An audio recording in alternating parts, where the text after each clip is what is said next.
যেমন বেতন তেমন কাজ, এই স্লোগানই অফিসে ঝড় তুলেছেন এক তরুণী। প্রতিবাদ জানাতে গিয়ে তিনি নাকি ৫ ঘন্টা ঘুমিয়েই কাটান।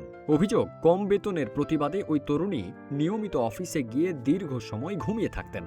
বিষয়টি নজরে আসতেই ক্ষুব্ধ হয়ে ওঠেন তার নিয়োগকর্তা এবং তাকে চাকরিচ্যুত করার হুমকি দেন। তবে সেই হুমকির জবাবে তরুণীর স্পষ্ট বক্তব্য, আমি যাব না, যেমন বেতন তেমন কাজ। তার এই মন্তব্য ঘিরে সামাজিক যোগাযোগ মাধ্যমে শুরু হয়েছে ব্যাপক আলোচনা।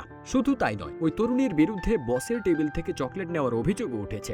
জানা গেছে, নিয়োগকর্তার গ্লুকোপেনিয়া নামক একটি শারীরিক সমস্যা রয়েছে। সময়মতো গ্লুকোজ না পেলে তার গুরুতর অসুস্থ হওয়ার ঝুঁকি থাকে। একদিন চকলেট না পেয়ে তার শারীরিক অবস্থার অবনতি ঘটার আশঙ্কাও তৈরি হয়। এদিকে সামাজিক যোগাযোগ মাধ্যমে ভাইরাল হওয়া এক ভিডিওতে ওই তরুণীকে কাঁদতে কাঁদতে বসের বিরুদ্ধে অভিযোগ করতে দেখা যায়। যদিও তিনি তার কাজের পরিবেশ বা নির্দিষ্ট সমস্যার বিস্তারিত কিছু বলেননি।